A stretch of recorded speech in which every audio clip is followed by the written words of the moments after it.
Hi dear friends, welcome to Chalkboard Stories. അപ്പോൾ നമ്മുടെ ഇന്നത്തെ ടോപ്പിക് ആർട്സ് ആൻഡ് കൾച്ചറിന്റെ പാർട്ട് 3 വീഡിയോ ആണ് ഡിഗ്രി പ്രിലിംസിന് വേണ്ടിയിട്ടുള്ളത്. അപ്പോൾ നമുക്കറിയാം 10 മാർക്കാണ് ആർട്സ് ആൻഡ് കൾച്ചറിൽ നിന്ന് നമുക്ക് പരീക്ഷകൾക്ക് ചോദിക്കുന്നത്. എല്ലാ ക്വസ്റ്റ്യൻസും റിപ്പീറ്റഡും അതുമായിട്ട് ബന്ധപ്പെട്ട കണക്റ്റഡ് ഫാക്ട്സ് ഒക്കെയാണ് വരും വർഷങ്ങളിൽ ചോദിച്ചിരിക്കുന്നത്. അപ്പോൾ നമ്മുടെ രണ്ട് പാർട്ടായിട്ട് നമ്മൾ ഏകദേശം ഒരു 6ഓളം ക്വസ്റ്റ്യൻ പേപ്പർ വർക്ക്ഔട്ട് ചെയ്തിട്ടുണ്ട്. ഇന്ന് നമുക്ക് 2-3 ക്വസ്റ്റ്യൻ പേപ്പർ കൂടി ചെയ്യാം. ഒരു പാർട്ടും കൂടി ആയിട്ട് നമുക്ക് ഈ ഒരു ടോപ്പിക്ക് നമുക്ക് വൈൻഡ് അപ്പ് ചെയ്യാം. ഓക്കെ, അപ്പോൾ നമുക്ക് എന്ത് ചെയ്യാം, ക്ലാസ്സിലോട്ട് പോകാം. നോക്കിക്കേ, ഫസ്റ്റ് ക്വസ്റ്റ്യൻ എന്താ പറഞ്ഞിരിക്കുന്നതെന്ന്. 38/24 ആണ് നമ്മുടെ ക്വസ്റ്റ്യൻ പേപ്പർ കോഡ് എന്ന് പറയുന്നത്. 2023 വിംബിൾട്ടണിൽ വിജയം നേടിയത് ആരാണ്? ഇതാണ് നമ്മുടെ ക്വസ്റ്റ്യൻ. അപ്പൊ 2023 നമുക്കിവിടെ പ്രസക്തി ഇല്ലെങ്കിൽ നിങ്ങൾ പഠിച്ചു വെച്ചോ, കാർലോസ് അൽക്കാരസ് ആണ്. ഓക്കെ ആണല്ലോ. ഇനി അപ്പൊ നമുക്ക് എന്ത് പഠിക്കണം? 2024 പഠിക്കണ്ടേ? 2024 പുരുഷ വിഭാഗത്തിലും ആരായിരുന്നു? ഈ പറയുന്ന കാർലോസ് തന്നെ ആയിരുന്നു 2024 വരുന്നത്. എങ്കിൽ 2025 ആയപ്പോഴേക്കും ആരായിരുന്നു? അത് ജെനിക് സിന്നർ ആണ്. 2025 വിംബിൾട്ടൺ വിജയം എന്ന് പറയുന്നത്. അപ്പൊ അതൊന്ന് പഠിച്ചു വെക്കേണ്ടതാണല്ലോ. ഇനി 2025 സ്ത്രീകൾ വനിതാ വിഭാഗത്തിൽ ആരായിരുന്നു? 2025 വുമൺ കാറ്റഗറിയില് ഇഗ സ്വിറ്റി എന്ന് പറയുന്ന പെൺ, ഇഗ സ്വീറ്റ് ഇങ്ങനെ എന്തോ ആണ് ട്ടോ വായിക്കുന്നത്. ഓക്കെ ആണല്ലോ. അപ്പൊ 2025 വിംബിൾട്ടൺ വിജയി ആരാണ്? ജെനിക് സിന്നർ ആണ്. ഓക്കെ, നെക്സ്റ്റ് നോക്കാം. ആദ്യത്തെ വയലാർ അവാർഡ് നേടിയ പുസ്തകം. ആദ്യത്തെ വയലാർ അവാർഡ് ആരുടേതാണ്? അത് അഗ്നിസാക്ഷി എന്ന പുസ്തകത്തിനാണ്. ആർക്കായിരുന്നു ആദ്യത്തെ വയലാർ അവാർഡ് ലഭിച്ചത്? ലളിതാംബിക അന്തർജനത്തിന്. ലളിതാംബിക അന്തർജനത്തിന്റെ ഏത് പുസ്തകമാണ്? അഗ്നിസാക്ഷി എന്ന പുസ്തകമാണ് 1977 നമുക്ക് എന്ത് ലഭിക്കുന്നത്? ആദ്യത്തെ വയലാർ അവാർഡ് ലഭിക്കുന്നത്. ഓക്കെ, അപ്പൊ നമുക്ക് വയലാർ അവാർഡുമായിട്ട് ബന്ധപ്പെട്ട കുറച്ച് ഫാക്ട്സ് നമുക്കൊന്ന് നോക്കി വെക്കാം. നോക്കിക്കേ, മലയാള സാഹിത്യ സംഭാവനകൾക്ക് നൽകുന്ന പുരസ്കാരമാണ് എന്ത്? വയലാർ പുരസ്കാരം എന്ന് പറയുന്നത്. അതായത് വയലാർ രാമവർമ്മയുടെ ഓർമ്മയ്ക്കായിട്ടാണ്. എന്ത് നോക്കിക്കേ, അതേപോലെ 1977 ആദ്യമായിട്ട് നൽകിയത്. ഓക്കെ, എല്ലാ വർഷവും ഒക്ടോബർ 27 അവാർഡ് നൽകുന്നത്. ഒന്ന് പഠിച്ചു വെക്കണേ. എല്ലാ വർഷവും ഒക്ടോബർ 27 വയലാർ അവാർഡ് നമുക്ക് നൽകുന്നത്. ഓക്കെ, പിന്നെ എന്താ പറയുന്നത്? 1 ലക്ഷം രൂപയാണ് സമ്മാന തുകയും. പിന്നെ എന്താണ്? കാനായി കുഞ്ഞിരാമൻ വെങ്കലത്തിൽ തീർത്തൊരു ശില്പവുമാണ്. 2014 വരെ 25,000 രൂപയായിരുന്നു. ഇപ്പൊ അത് എത്രയായി? 1 ലക്ഷം രൂപയായിട്ട് മാറിയിട്ടുണ്ട്. ഓക്കെ, അപ്പൊ ഇനി എന്താ നമുക്ക് അറിയേണ്ടത്? ആദ്യമായിട്ട് ലഭിച്ചത് അതേ നോക്കിക്കേ, ലളിതാംബിക അന്തർജനം. അഗ്നിസാക്ഷി 78 ലഭിച്ചത് PK ബാലകൃഷ്ണൻ ഇനി ഞാൻ ഉറങ്ങട്ടെ. 79 മലയാറ്റൂർ രാമകൃഷ്ണന്റെ യന്ത്രം എന്ന പുസ്തകത്തിലായിരുന്നു. ഓക്കെ ആണല്ലോ. അപ്പൊ ആദ്യത്തെ 3 പഠിച്ചെങ്കിൽ നമുക്ക് ഇനി അവസാനത്തെ 3 കൂടി പഠിക്കണ്ടേ? 2022 S ഹരീഷ് മീശ. 2023 ശ്രീകുമാരൻ തമ്പി ജീവിതം ഒരു പെൻഡുലം. ഇനി നിങ്ങൾ പഠിക്കേണ്ടത് ഇത് രണ്ടുമാണ്. ഓക്കെ, 2024 ആർക്കായിരുന്നു? അശോകൻ ചെരുവിൽ കാട്ടൂർക്കടവ്. ആ ഒരു 2024 പരീക്ഷകൾക്ക് 2025 പരീക്ഷകൾക്ക് റിപ്പീറ്റഡ് ആയിട്ട് ചോദിച്ചൊരു ക്വസ്റ്റ്യൻ ആയിരുന്നു. എന്താ? 2024 വയലാർ അവാർഡ് ലഭിച്ചത് ആർക്കാണ്? അശോകൻ ചെരുവിൽ കാട്ടൂർക്കടവ്. അപ്പൊ ഇനി നിങ്ങൾ പഠിക്കേണ്ടത് 2025 വളരെ ഇമ്പോർട്ടന്റ് ആണ്. ആർക്കാണ്? ഈ സന്തോഷ് കുമാർ. ഏത് പുസ്തകമാണ്? തപോമയുടെ അച്ഛൻ. എന്താണ്? തപോമയുടെ അച്ഛൻ എന്ന പുസ്തകത്തിനാണ് 2025 ഈ സന്തോഷ് കുമാറിന് എന്ത് നേടിക്കൊടുത്തത്? വയലാർ അവാർഡ് നേടിക്കൊടുത്തത്. ഓക്കെ ആണല്ലോ. ഇമ്പോർട്ടന്റ് ആണ്, പഠിച്ചു വെക്കണം. 2025 24 അശോകൻ ചെരുവിൽ കാട്ടൂർക്കടവ്. 2025 ഈ സന്തോഷ് കുമാർ തപോമയുടെ അച്ഛനാണ്. ഓക്കെ, ചിലപ്പോൾ ഇതൊക്കെ ചേരുമ്പോൾ ചേർക്കാനൊക്കെ ആയിട്ട് ചോദിക്കാറുണ്ട്. അതുകൊണ്ടാണ് ലാസ്റ്റ് ഇത് രണ്ടും കൂടി ഉൾപ്പെടുത്തിയത്. ഹരീഷിന് മീശയാണ്, ശ്രീകുമാരൻ തമ്പി ഏതാണ്? ജീവിതം ഒരു പെൻഡുലമാണ്. ഇനി 85 ലഭിച്ചിട്ടുണ്ട്. 85 വയലാർ അവാർഡ് ആർക്കായിരുന്നു? നമ്മുടെ MT വാസുദേവൻ നായരുടെ 2ാം ഊഴം. അതൊന്ന് പഠിച്ചു വെക്കണേ. കാര്യം അദ്ദേഹം അന്തരിച്ചത് കൊണ്ട്. എന്നാണ് അദ്ദേഹം അന്തരിച്ചത്? 2024 ഡിസംബർ 25 അദ്ദേഹം അന്തരിച്ചത് കൊണ്ട് തന്നെ എന്താണ്? ഇമ്പോർട്ടന്റ് ആണ് അദ്ദേഹത്തിൻ്റെത്. 85 വയലാർ അവാർഡ് ലഭിച്ചത് ആർക്കാണ്? MT വാസുദേവൻ നായർക്കാണ്. ഏത് പുസ്തകം? 2ാം ഊഴത്തിനാണ്. ഓക്കെ, നെക്സ്റ്റ് നോക്കാം. ഓസ്കാർ നേടിയ ആദ്യ മലയാളി. ആരാണ് ആദ്യ മലയാളി? അത് റസൂൽ പൂക്കുട്ടിയാണ്. നമ്മൾ പഠിച്ചിട്ടുണ്ട് അല്ലേ? റസൂൽ പൂക്കുട്ടിക്കാണ് ആദ്യമായിട്ട് ഓസ്കാർ ലഭിച്ചത്. ഏത് വർഷമാണ്? 2009 അവാർഡ് ലഭിക്കുന്നത്. അതേപോലെ തന്നെ ഏതിനായിരുന്നു? സ്ലം ഡോഗ് മില്യനർ അതിനാണ് അതിലെ ശബ്ദമിശ്രണത്തിനാണ് റസൂൽ പൂക്കുട്ടിക്ക് എന്ത് ലഭിക്കുന്നത്?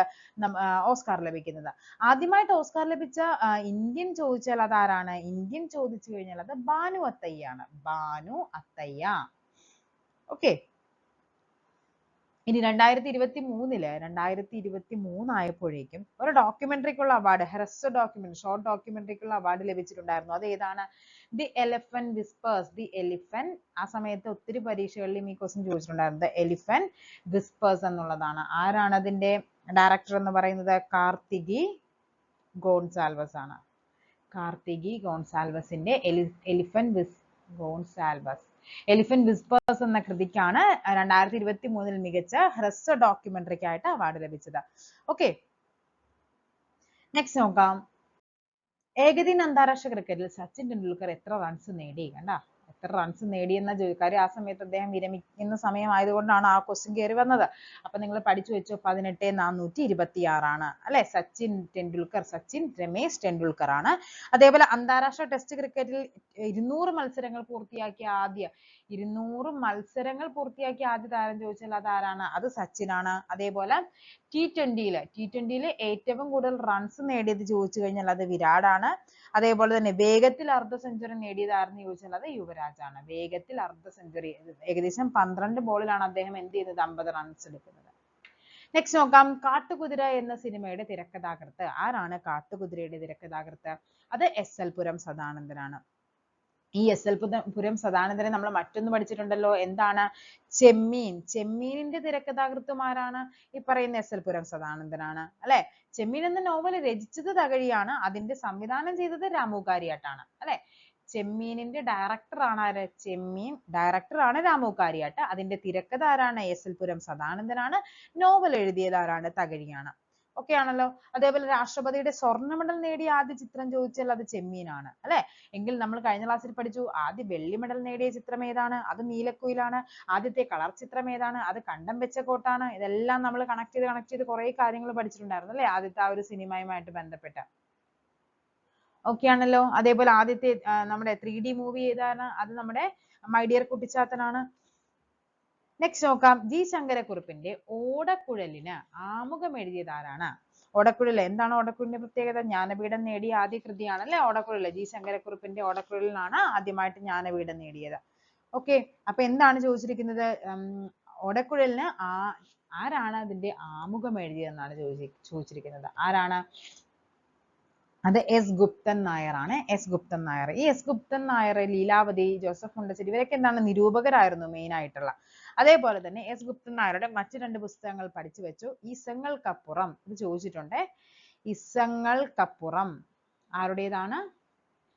ഇസങ്ങൾക്കപ്പുറം എസ് ഗുപ്തൻ നായരുടേതാണ്. ഓക്കെ, അതേപോലെ തന്നെ നമ്മുടെ സുകുമാർ അഴീക്കോടിന്റെ ആണെങ്കിലോ ആശാന്റെ സീതാകാവ്യമാരുടേതാണ്, സുകുമാറിന്റേതാണ്. ഓക്കെ, ഇസങ്ങൾക്കപ്പുറം ഉറപ്പായിട്ടും പഠിച്ചു വെച്ചു. ജസ്റ്റ് ചിലപ്പോൾ ചോദിക്കാൻ ചാൻസ് ഉണ്ട്. ഇസങ്ങൾക്കപ്പുറം ആരുടേതാണ്? എസ് ഗുപ്തൻ നായരുടേതാണ്. നെക്സ്റ്റ് നോക്കാം. അപ്പൊ ജി ശങ്കരക്കുറുപ്പിന്റെ ഓടക്കുഴൽ പുരസ്കാരം ലഭിച്ചത് 65-ല്. അതിന്റെ എന്താണ്? ആമുഖം എഴുതിയ വ്യക്തിയാണ് ആര്? എസ് ഗുപ്തൻ നായർ എന്ന് പറയുന്നത്. ഓക്കെ, നെക്സ്റ്റ് നോക്കാം. കുമാരനാശാൻ അന്തരിച്ച വർഷം ഏതാണ്? കുമാരനാശാൻ അന്തരിച്ചത് 1924. നമുക്കറിയാം വൈക്കം സത്യാഗ്രഹം തുടങ്ങിയ ആ വർഷമാണ്. 1924 കുമാരനാശാൻ അന്തരിക്കുന്നത്.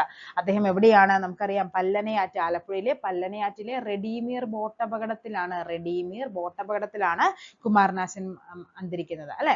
ആധുനിക കവിത്രയം ആരൊക്കെയാണ്? ആധുനിക കവിത്രയം ആശാൻ, ഉള്ളൂർ, വള്ളത്തോൾ. ഈ 3 പേരിൽ ഉണ്ടായിരുന്ന ഒരാളാണ് ആര്? ഈ പറയുന്ന കുമാരനാശാൻ എന്ന് പറയുന്നത്. ഈ കുമാരനാശാനാണ് മഹാകാവ്യം എഴുതാതെ മഹാകവി എന്ന പദവി ലഭിച്ച മലയാള കവിയാണ് ആര്? നമ്മുടെ കുമാരനാശാൻ. അദ്ദേഹം കൊച്ചി ലെജിസ്ലേറ്റീവ് അസംബ്ലിയിൽ അംഗമായത് ഏത് വർഷമാണ്? 1913-ലാണ്. ഓക്കെ, കാഞ്ചന സീത എന്ന സിനിമയുടെ സംവിധായകൻ ആരാ? നെക്സ്റ്റ് ക്വസ്റ്റ്യൻ ആണ്. കാഞ്ചന സീത ആരാണ്?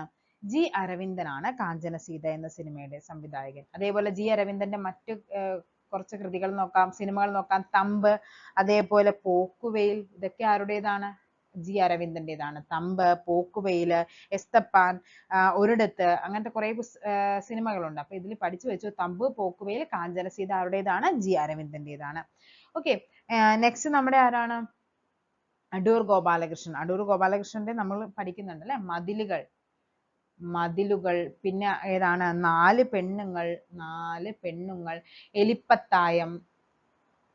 എലിപ്പത്തായം, കൊടിയേറ്റം, ഇതൊക്കെ ആരുടേതാണ്? ഇതൊക്കെ അടൂറിന്റെ സിനിമകളാണ്. കൊടിയേറ്റം. നെക്സ്റ്റ് നോക്കിക്കേ. പി പത്മരാജന്റേതാണ് ഇന്നലെ. ഇന്നലെ ആരുടേതാണ്? പി പത്മരാജന്റേതാണ്. അതേപോലെ തൂവാനത്തുമ്പികൾ, തൂവാനത്തുമ്പികൾ. പിന്നെ ഏതാണ്? പെരുവഴിയമ്പലം, പെരുവഴിയമ്പലം. ഇതൊക്കെ ആരുടേതാണ്? നമ്മുടെ പി പത്മരാജന്റേതാണ്. ഭരതന്റെ ആണെങ്കിലോ നമുക്ക് പറയാനായിട്ടുള്ള ഏതൊക്കെയാണ്? തകരയുണ്ട്, പാഥേയമുണ്ട്, പാഥേയം, തകര. പിന്നെ ഏതൊക്കെയാണ്? അമരം, അമരം. അതേപോലെ മാളൂട്ടി. ഇതൊക്കെ ആരുടേതാണ്? മാളൂട്ടി നമ്മുടെ വൈശാലി. ഇതൊക്കെ ഭരതന്റെ സിനിമകളാണ്. നെക്സ്റ്റ് നോക്കാം. 2022 ഫിഫ ലോകകപ്പിലെ അർജന്റീന ഫുട്ബോൾ ടീമിന്റെ പരിശീലകൻ ആരായിരുന്നു എന്നാണ് ചോദിക്കുന്നത്. ആരാണ്? അത് ലയണൽ സ്കലോനിയാണ്. ലയണൽ സ്കലോനിയാണ്. ഓക്കെ, നമുക്ക് കണക്ട് ചെയ്ത് വെക്കാം. അർജന്റീന, ലയണൽ മെസ്സി, അതുമായിട്ട് ബന്ധപ്പെട്ട ലയണൽ സ്കലോനിയാണ് അവരുടെ പരിശീലകൻ എന്ന് പറയുന്നത്. കേരളത്തിലെ ഏത് ജില്ലയിലാണ് തുഞ്ചൻ പറമ്പ് സ്ഥിതി ചെയ്യുന്നത്? തുഞ്ചൻ പറമ്പ് എവിടെയാണ്? അത് മലപ്പുറമാണ് അല്ലെ. അതായത് മലയാള ഭാഷയുടെ പിതാവായ നമ്മുടെ തുഞ്ചത്തെഴുത്തച്ഛന്റെ ജന്മസ്ഥലമാണ് എന്ത്? തുഞ്ചൻ പറമ്പ് എന്ന് പറയുന്നത്. ഓക്കെ, അതേപോലെ നമുക്ക് കുറച്ച് ഉള്ളൂർ സ്മാരകം എവിടെയാണ്? ഉള്ളൂർ സ്മാരകം, കുറച്ച് സ്മാരകങ്ങൾ നോക്കാം. ഉള്ളൂർ സ്മാരകമാണെങ്കിൽ അത് തിരുവനന്തപുരത്താണ്. അതേപോലെ കുമാരനാശാൻ സ്മാരകം, കുമാരനാശാൻ സ്മാരകവും എവിടെയാണ്? തിരുവനന്തപുരത്താണ്. എവിടെയാണ് കുഞ്ചൻ സ്മാരകം? കുഞ്ചൻ സ്മാരകം ചോദിച്ചാൽ അത് പാലക്കാട് ജില്ലയിലാണ്. ഓക്കെ,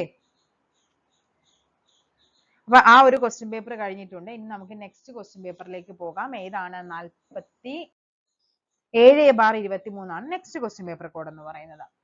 നോക്കാം. 31 എപ്പോഴും ഈ എ കോഡിൽ 31 മുതൽ 40 വരെ ആയിരിക്കും കേട്ടോ നമ്മുടെ ഈ പറയുന്ന ആർട്സ് ആൻഡ് കൾച്ചറിൽ വരുന്നത്. പടയണിയിൽ ഉപയോഗിക്കുന്ന വാദ്യങ്ങൾ ഏതാണെന്നാണ് ചോദിച്ചിരിക്കുന്നത്. ഏതാണ് പടയണിയിൽ ഉപയോഗിക്കുന്നത്?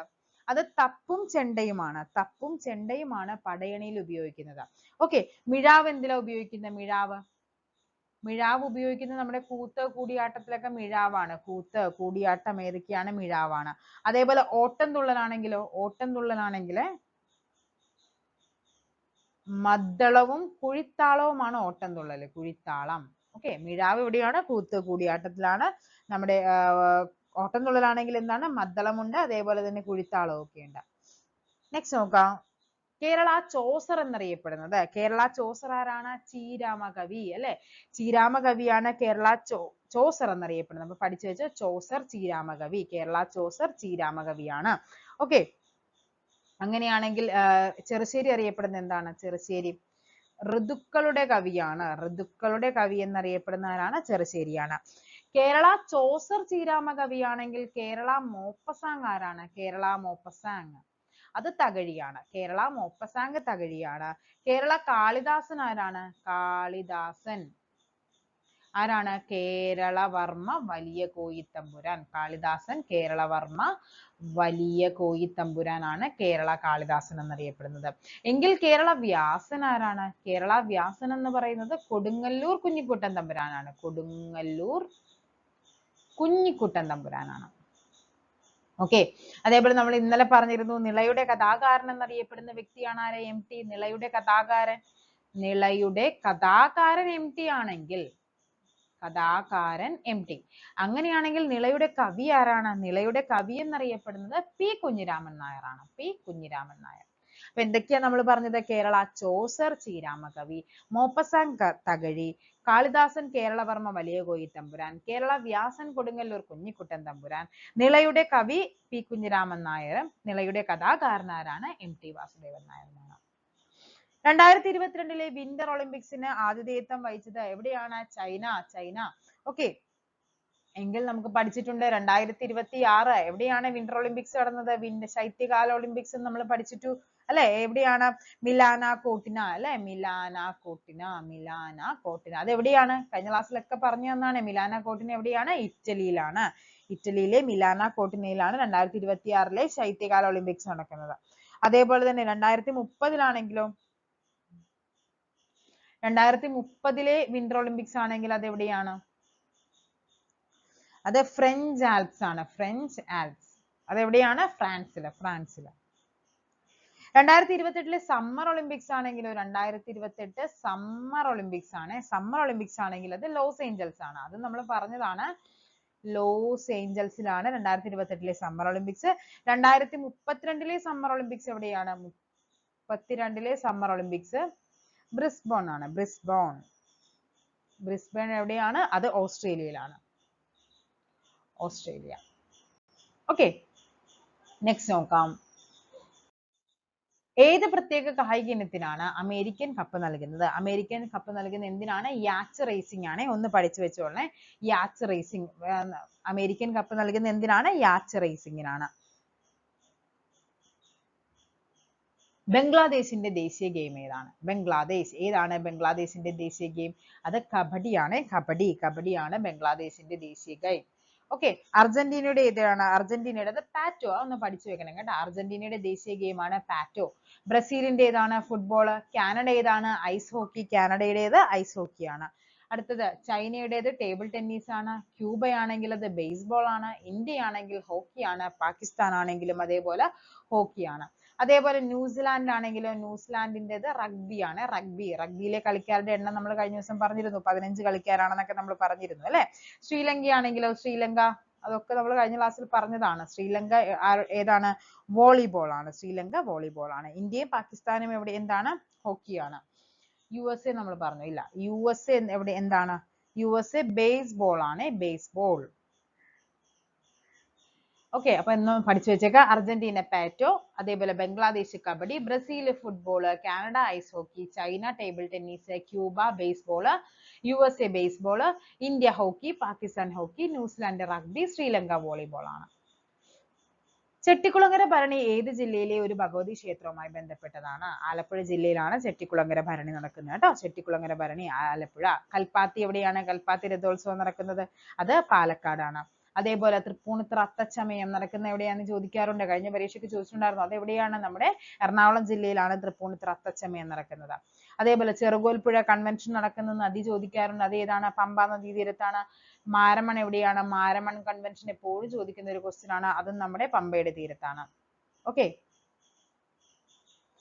ചമയവിളക്ക് ഈ അടുത്തായിരുന്നു. കൊറ്റംകുളങ്ങര ചമയവിളക്ക്. അത് എവിടെയാണ്? കൊറ്റംകുളങ്ങര ചമയവിളക്ക്.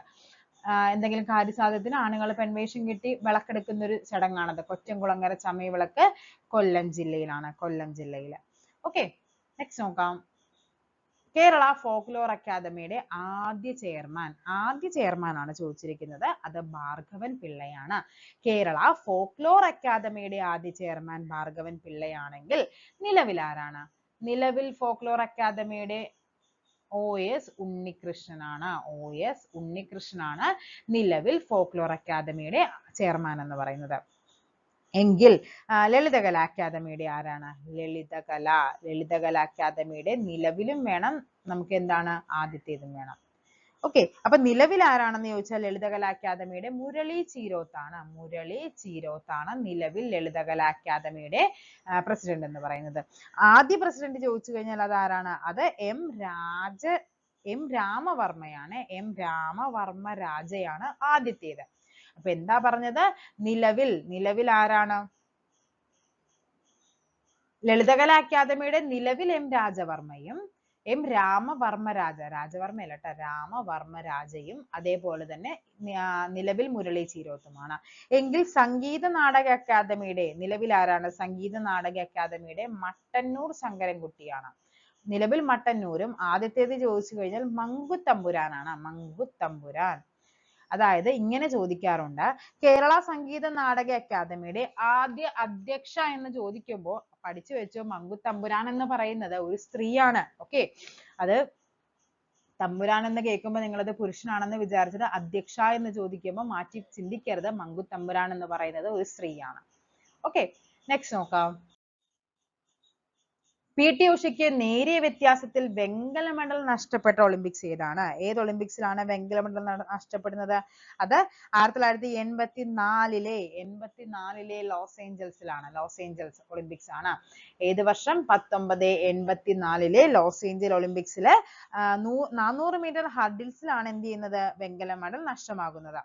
ഇനി ഒളിമ്പിക്സിൽ ഈ PT ഉഷ ആദ്യമായിട്ട് അതായത് ഒളിമ്പിക്സിൽ പങ്കെടുത്ത ആദ്യ മലയാളി വനിത എന്ന് ചോദിച്ചാലും അതും ആരാണ്? നമ്മുടെ PT ഉഷയാണ്. അത് ഏത് ഒളിമ്പിക്സ് ആണ്? അത് ലോസ് ഏഞ്ചൽസ് അല്ല, അത് 1980 മോസ്കോ ഒളിമ്പിക്സിലാണ് ആദ്യമായിട്ട് പങ്കെടുത്തത്. ഓക്കെ, അപ്പൊ ഒളിമ്പിക്സിൽ പങ്കെടുത്ത ആദ്യ വനിത ചോദിച്ചാൽ അത് PT ഉഷയാണ്. ഏത് വർഷമാണ്? 1980 മോസ്കോ ഒളിമ്പിക്സില്. ഇനി PT ഉഷയ്ക്ക് നേരിയ വ്യത്യാസത്തിൽ വെങ്കല മെഡൽ നഷ്ടപ്പെട്ട ഒളിമ്പിക്സ് ചോദിച്ചു കഴിഞ്ഞാൽ അത് 1984 ലോസ് ഏഞ്ചൽസ് ആണ്. ആദ്യമായിട്ട് ഒളിമ്പിക്സിൽ പങ്കെടുത്ത മലയാളി ആരാണ്? അത് നമ്മുടെ CK ലക്ഷ്മണനാണ്. CK ലക്ഷ്മണൻ. ഏത് വർഷം? 1924. 1924 ബന്ധപ്പെട്ട് നമ്മളിപ്പോ കുറെ കാര്യങ്ങൾ പറഞ്ഞല്ലോ. എന്തൊക്കെയാണ്? 1924 പാരീസ് ഒളിമ്പിക്സ് ആണ്. 2024 ഒളിമ്പിക്സ് എവിടെയായിരുന്നു? പാരീസിലാണ്. 1924 എവിടെയാണ്? പാരീസ് ആണ്. CK ലക്ഷ്മണൻ മലയാളി. 1924 നമ്മുടെ വൈക്കം സത്യാഗ്രഹം നടന്നത്. 1924 നമ്മുടെ കുമാരനാശാൻ അന്തരിച്ചത്.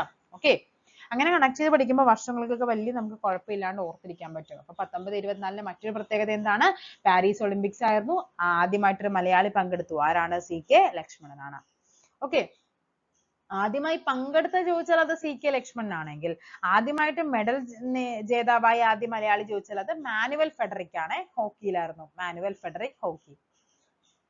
ടാറ്റ IPL 2023 ഔദ്യോഗിക പങ്കാളിയായി താഴെ പറയുന്നവയിൽ ഏതാണ് ഹെർബലൈഫിനെ പ്രഖ്യാപിച്ചത്? ഏതാണ് ഹെർബലൈഫിനെ പ്രഖ്യാപിച്ചത്? ഏതാണെന്ന് ചോദിച്ചാൽ അത് BCCA ആണ്. എന്താണ് BCCA എന്ന് പറഞ്ഞാൽ? Board of control four cricket in India ആണ് BCCA എന്ന് പറയുന്നത്.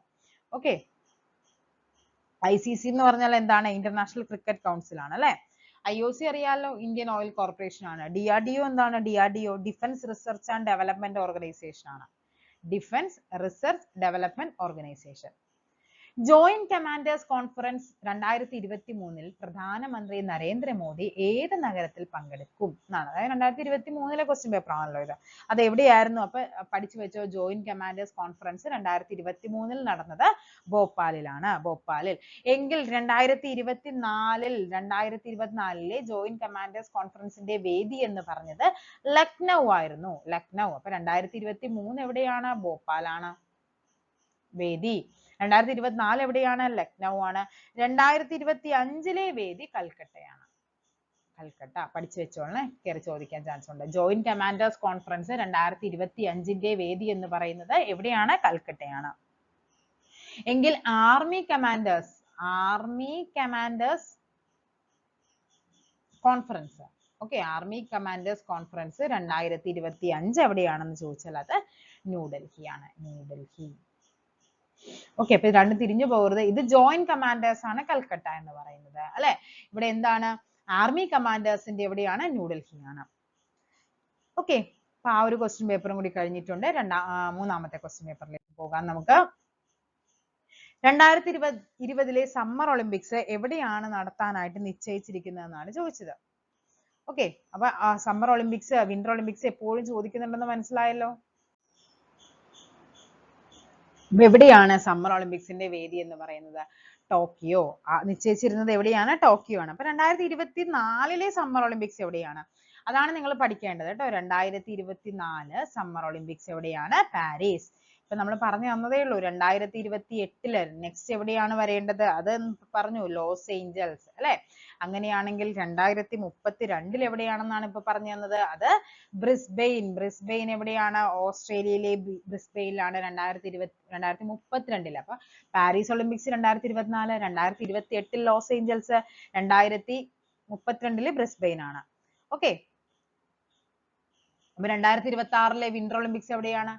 2026 വിന്റർ പറഞ്ഞു തന്നാണ്. കുറെ ക്ലാസ്സിൽ നമ്മൾ പറഞ്ഞു അല്ലെ. മിലാനോ കോർട്ടിന എവിടെയാണത്? ഇറ്റലിയിലാണ്. പ്രശസ്ത കവി അക്കിത്തം അച്യുതൻ നമ്പൂതിരി പത്മശ്രീ നേടിയ വർഷം ഏതെന്നാണ് ചോദിക്കുന്നത്. ഓക്കെ, ഏത് വർഷമാണ്?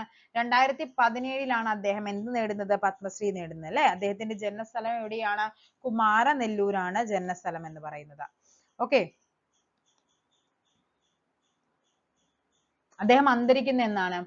2020 ഒക്ടോബർ 15 അദ്ദേഹത്തിന് ജ്ഞാനപീഠം നേടിയ വർഷം ഏതാണ്? പത്മശ്രീ ആണ് 2017. ജ്ഞാനപീഠം നേടിയ വർഷം ഏതാണ്? 2019 അദ്ദേഹത്തിന് എന്ത് ലഭിക്കുന്നത്? ജ്ഞാനപീഠം നേടുന്നത് കേട്ടോ. അതും കൂടി ഒന്ന് പഠിച്ചു വെക്കണം. ജ്ഞാനപീഠം 2019. 2020 തൊട്ടടുത്ത വർഷം തന്നെ അദ്ദേഹം എന്ത് ചെയ്യാണ്? അന്തരിക്കുകയാണ്. 2017 അക്കിത്തത്തിന് എന്ത് ലഭിക്കുന്നത്? പത്മശ്രീ ലഭിക്കുന്നത്. താഴെ പറയുന്ന ചിത്രങ്ങൾ ഏതാണ് മികച്ച ചിത്രത്തിനുള്ള 50ാമത് കേരള സംസ്ഥാന ചലച്ചിത്ര അവാർഡ് നേടിക്കൊടുത്തത്? 50ാമത് അവാർഡ് നേടിയത് വാസന്തിയാണ്. അപ്പൊ നിങ്ങൾ എന്ത് ചെയ്യണം? 54 കൂടി ഒന്ന് പഠിച്ചു വെക്കണം. 54ാമത്തെ അവാർഡ്. 54 എന്ന് പറയുന്നത് 2024 അപ്പൊ എന്തും കൂടി പഠിക്കണം? 55 കൂടി പഠിക്കണേ. 2024 മികച്ച നടൻ ചോദിച്ചാൽ അത് പൃഥ്വിരാജ് ആയിരുന്നു. ഓക്കെ, നടി ചോദിച്ചാൽ അത് ഉർവശിയായിരുന്നു. നെക്സ്റ്റ് ഏതാണ്? സിനിമ ഏതായിരുന്നു? കാതൽ ദി കോർ ആയിരുന്നു കേട്ടോ, കാതൽ ദി കോർ. ഓക്കെ, അപ്പൊ അതേപോലെ തന്നെ 2025, അപ്പൊ 24 നമ്മൾ പറഞ്ഞു ആരൊക്കെയാണ്? പൃഥ്വിരാജ് ആയിരുന്നു നടൻ ആടുജീവിതത്തിന് വേണ്ടിയിട്ട്, ഉർവശിയായിരുന്നു നടി, അതേപോലെ കാതൽ ദി കോർ ആയിരുന്നു മികച്ച സിനിമ. നിങ്ങൾക്ക് പഠിക്കേണ്ടത് 55ാമത് ഫിലിം അവാർഡ് 2025 ആർക്കൊക്കെയാണ് ലഭിച്ചതെന്നുള്ളത്. സിനിമ, മികച്ച സിനിമ ചോദിച്ചു കഴിഞ്ഞാൽ അത് മഞ്ഞുമൽ ബോയ്സ് ആയിരുന്നു, മഞ്ഞുമൽ ബോയ്സ് ആയിരുന്നു. ഓക്കെ, അതേപോലെ മികച്ച രണ്ടാമത്തെ സിനിമ ചോദിച്ചാൽ അത് ഫെമിനിച്ചി ഫാത്തിമയാണ്, ഫെമിനിച്ചി ഫാത്തിമയാണ് മികച്ച സെക്കൻഡ് ഫിലിം എന്ന് പറയുന്നത്. ഡയറക്ടർ ചോദിച്ചു കഴിഞ്ഞാലും അത് മഞ്ഞുമൽ ബോയ്സിനായിരുന്നു, ചിദംബരത്തിനായിരുന്നു. അതേപോലെ ആക്ടർ, മികച്ച നടൻ ആരായിരുന്നു? മികച്ച നടൻ മമ്മൂട്ടി ആയിരുന്നു, മമ്മൂട്ടി. ഏത് മൂവിക്ക് വേണ്ടി? ഭ്രമയുഗം എന്ന മൂവിക്ക് വേണ്ടി മമ്മൂട്ടിക്കായിരുന്നു എന്ത് ലഭിച്ചത്? മികച്ച നടനുള്ള അവാർഡ് ലഭിച്ചത്. ഓക്കെ, അതേപോലെ മികച്ച നടിയാണെങ്കിലോ? മികച്ച നടിയാണെങ്കിൽ അത് ഷംല ഹംസയാണ്, ഷംല ഹംസ. നമ്മുടെ ഫെമിനിച്ചി ഫാത്തിമ എന്ന മൂവിയിലെ അഭിനയത്തിനാണ് എന്ത് ലഭിക്കുന്നത്? മികച്ച നടനുള്ള മികച്ച നടിക്കുള്ള അവാർഡ് ആർക്ക് ലഭിക്കുന്നത്? ഷംല ഹംസക്ക് ലഭിക്കുന്നത്. ഓക്കെ, അതേപോലെ തന്നെ ഇതിന്റെ ജൂറി സെക്ഷനിൽ ആരായിരുന്നു? ഫൈനൽ ജൂറി ആയിട്ട് വരുന്ന അതിന്റെ ചെയർമാൻ ആരായിരുന്നു? അത് പ്രകാശ് രാജ് ആണ്. ഒന്ന് പഠിച്ചു വെക്കണേ, പ്രകാശ് രാജ് ആയിരുന്നു ഈ ജൂറിയിലെ ഫൈനൽ ജൂറി ചെയർമാൻ എന്ന് പറയുന്നത്. ഓക്കെ, നെക്സ്റ്റ് നോക്കാം. യുനെസ്കോ അംഗീകരിച്ച പൈതൃക കലാരൂപങ്ങൾ ഉൾപ്പെടാത്ത കലാരൂപം ഏതാണ്? ഉൾപ്പെടാത്തതാണ് നമുക്ക് വേണ്ടത്. അപ്പൊ നമുക്ക് എന്തൊക്കെ അറിയാം? കൂടിയാട്ടം ഉൾപ്പെട്ടതാണെന്ന് നമുക്കറിയാം, മുടിയേറ്റും ഉൾപ്പെട്ടതാണെന്ന് അറിയാം. അപ്പൊ കൂട്ടത്തിൽ നമുക്കിവിടെ അറിയാവുന്ന ഒരു കാര്യം എന്ന് പറയുന്നത് ഈ പറയുന്ന ഏതാണ്? ഈ കൽബലിയാണ്. അല്ല, ഈ കൽബലിയെ നമുക്ക് അറിയില്ല, പുലിക്കളി നമുക്ക് അറിയാവുന്നതാണ്. പുലിക്കളിക്ക് അങ്ങനെ ഒരു സാധനം കിട്ടിയിട്ടുള്ളതായിട്ട് നമുക്കറിയില്ല. അപ്പൊ പുലിക്കളിയാണ് ആൻസർ. അപ്പൊ കൽബലി എന്താണ്? കൽബലിയ എന്ന് പറയുന്നത് 2010 യുനെസ്കോ അംഗീകരിച്ചതാണ്. അത് എവിടത്തെയാണ്? രാജസ്ഥാനിലെ ഒരു കലാരൂപമാണ് കൽബലിയ എന്ന് പറയുന്നത് കേട്ടോ. ഓക്കെ, അപ്പൊ എന്തൊക്കെയാണ് നമുക്ക് പഠിക്കാനുള്ളത്? കൂടിയാട്ടവും മുടിയേറ്റും നമ്മൾ കഴിഞ്ഞ ക്ലാസ്സിൽ നമ്മൾ പറഞ്ഞു. കൂടിയാട്ടത്തിന് 2001 അല്ലെ, കൂടിയാട്ടം 2001 യുനെസ്കോയുടെ പൈതൃക പട്ടികയിൽ ഇടം നേടി, 2010 മുടിയേറ്റും ഇടം നേടിയെന്ന് നമ്മൾ പഠിച്ചിട്ടുണ്ട്. അപ്പൊ അതുമായിട്ട് ബന്ധപ്പെട്ട് തന്നെയാണ് ഇതും വന്നിരിക്കുന്നത്.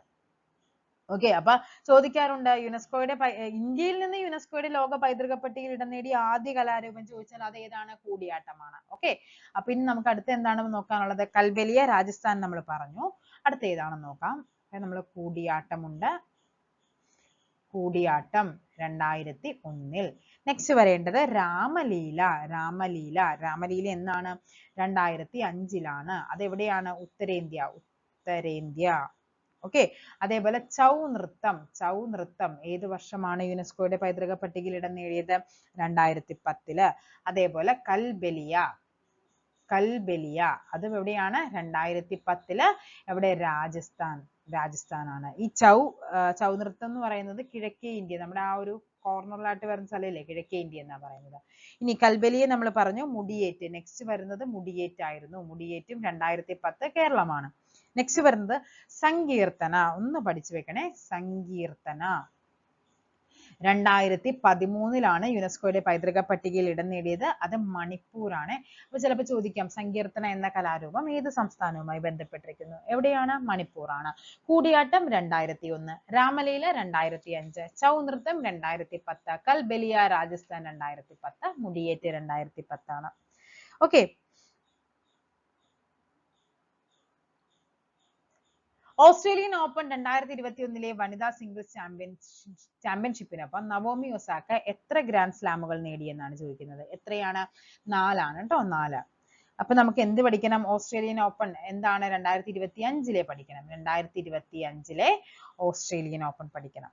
ഓസ്ട്രേലിയൻ ഓപ്പൺ അതാണ് കേട്ടോ അത്യാവശ്യമായിട്ട് നമ്മൾ പറഞ്ഞു. കഴിഞ്ഞ ക്ലാസ്സിൽ തന്നെ നമ്മൾ പറഞ്ഞു. ഏതാണ്? ജാനിക് സിന്നർ ആയിരുന്നു വിന്നർ എന്ന് പറയുന്നത്. Jannik Sinner. ഓക്കെ, എവിടെയാണ്? ഇറ്റലിയാണ്. ഇറ്റലിയുടേതാണ്. 2024 അതേപോലെ തന്നെ ഏതായിരുന്നു? 2024 നമ്മൾ പറഞ്ഞല്ലോ, അത് അൽക്കാരസ് ആയിരുന്നു അല്ലെ.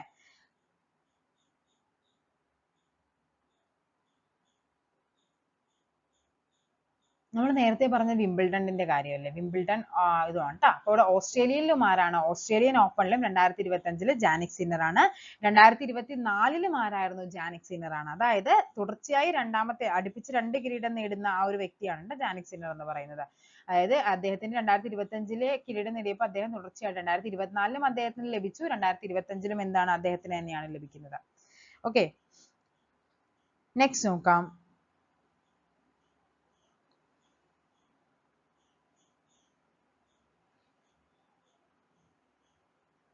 ഓക്കെ, ഇവിടെ തന്നെ ഒരു ക്വസ്റ്റ്യൻ ഉണ്ട് അല്ലെ. ഏപ്രിൽ 1 ഉത്കൽ ദിവസ് ആഘോഷിക്കുന്ന സംസ്ഥാനമാണ് ചോദിച്ചിരിക്കുന്നത്. അത് ഒഡീഷയാണ്. ഒഡീഷ ഒന്ന് പഠിച്ചു വെക്കണേ. ഉത്കൽ ദിവസ് എന്ന് പറയുന്നത് എന്താണ്? ഏപ്രിൽ 1 അവര് ഏപ്രിൽ 1 ആഘോഷിക്കുന്നതാണ്. എന്താ?